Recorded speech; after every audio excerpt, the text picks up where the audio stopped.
Olá, amado povo de Deus, paz e bem. Esse é o nosso encontro. O Evangelho de hoje ensina mais uma oportunidade que nós estamos dando a Deus para que Ele venha falar aos nossos corações hoje. Então, nada melhor do que a gente meditar e refletir essa palavra que é uma palavra de salvação para cada um de nós. Abra aí a sua Bíblia em Marcos capítulo 1, do versículo 29 até o versículo 39. Acompanhe aí comigo. Naquele tempo, Jesus saiu da sinagoga e foi com Tiago e João para a casa de Simão e André. A sogra de Simão estava de cama, com febre, e eles logo contaram a Jesus. E ele se aproximou, segurou sua mão e ajudou-a a levantar-se. Então, a febre desapareceu e ela começou a servi-los.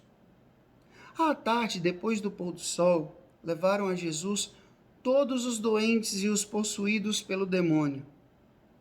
A cidade inteira se reuniu em frente da casa.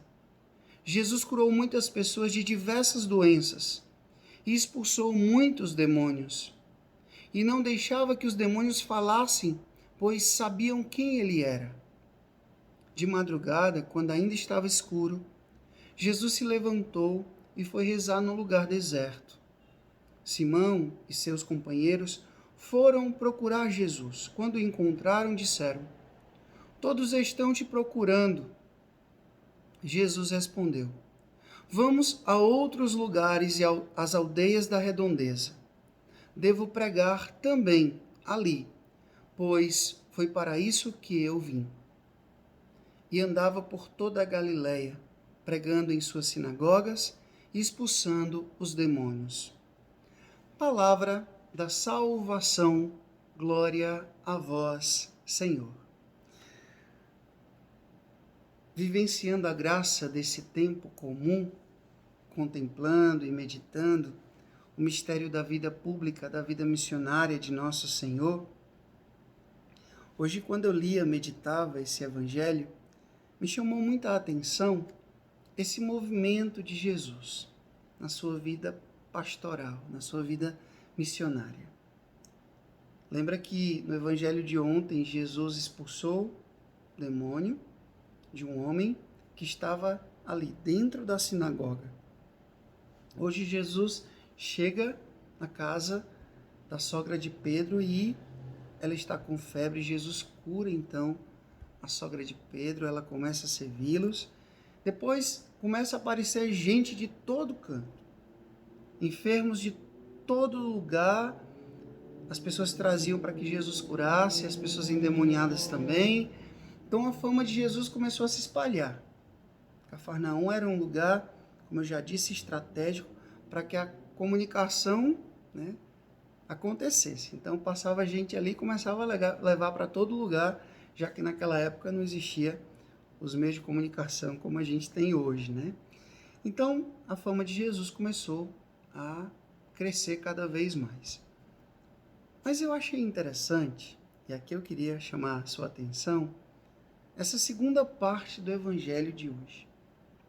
Jesus que de madrugada, quando ainda estava escuro, olha só, Jesus se levanta e vai rezar.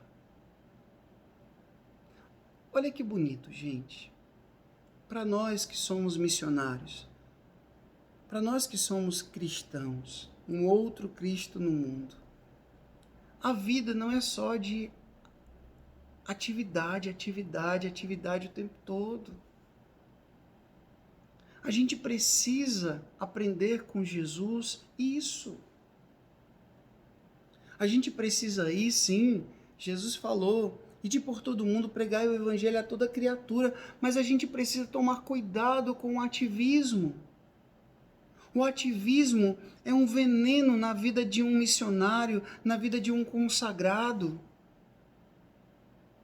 Quantas pessoas consagradas, catequistas, padres, freiras, bispos, consagrados, consagradas de comunidades aí com estresse, com burnout, com estafa. Não estou inventando não, é fato. Porque muitas e muitas vezes a gente só vai. E eu sei, como Jesus mesmo falou, que a messe é grande e os operários são poucos. E de fato é muito tentador a gente querer fazer. Mas a gente precisa parar. É tão bonito quando os discípulos voltam da missão. O que Jesus disse? Vamos agora para um lugar à parte, vamos descansar. Eu sei que existem casos e casos, eu falei aqui, eu citei algumas pessoas, mas cada pessoa tem sua história, cada um tem os seus motivos, eu não vou aqui querer, falar sobre cada um deles, mas eu estou dizendo que o ativismo é um veneno na vida de um batizado. Eu vejo quantas pessoas que muitas vezes me procuram e diz: Frei, eu estou cansado. Até mesmo da sua missão de dona de casa, de pai de família, estou cansado. E quando você se cansa e esse cansaço extrapola, ele vira uma exaustão. E o prejuízo chega. Essa pessoa que fica abrindo a boca e fica dizendo: nunca tirei férias. De besta. Porque devia. Tira um tempo para você, tira um tempo para você ficar com sua família, para um momento de lazer, um momento lúdico. Tira um tempo para poder você fazer um retiro espiritual. Logo em breve, com a graça de Deus, eu vou fazer o meu retiro espiritual. Faça esse movimento que Jesus sempre fazia. Jesus estava com a multidão, despedia a multidão, ia para o monte rezar. Antes de iniciar a sua vida pública missionária, Jesus passou 40 dias no deserto rezando. Na correria do seu dia a dia, tire um momento para você rezar. Como é que um carro, gente, até um carro só funciona com gasolina, quanto mais nós. Eu tenho consciência disso, eu tenho plena consciência disso. Gente, no dia que eu não consigo rezar bem, ter aquele tempo para fazer minha oração pessoal, para rezar bem, para me reabastecer, meu dia se torna muito mais pesado, muito mais difícil. Porque as demandas são muitas e a gente não dá o que a gente não tem. Um tempo para fazer uma meditação, um tempo para poder ler um livro, um tempo para fazer uma adoração, um tempo para poder... Até meu terapeuta chega a dizer, às vezes um tempo para não fazer nada. Um tempo para não fazer nada, visitar ali a caixinha do nada. Mas não, a gente fica que nem a Marta do Evangelho, né? O tempo todo para lá e para cá, faz isso, faz aquilo. Eu já falei tantas vezes aqui aquela história do galo, né? O galo bobo que achava que o sol só nascia porque ele cantava, e todo dia ele acordava cedo e cantava e o sol nascia. Ele achava que era ele, e um dia ele dormiu e o sol nasceu. Você não é o galo que faz o sol nascer. Eu não sou o galo, já teve uma época na minha vida que eu achei que eu era, mas não sei que eu não sou.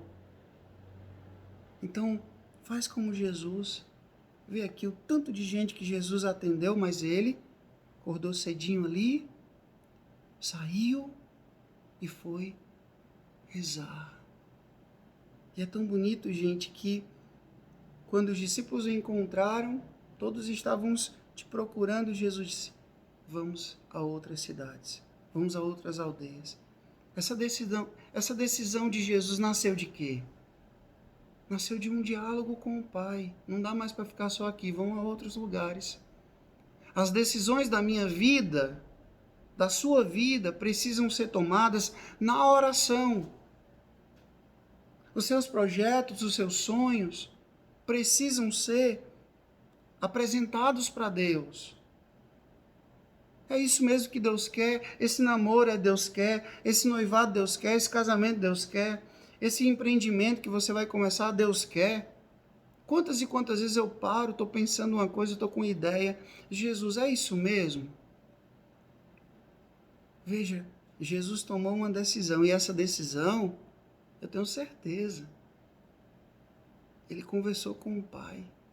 Ele decidiu ali, na intimidade, no silêncio, no recolhimento. Não foi no meio da correria, não, do ativismo, não. Então, por favor,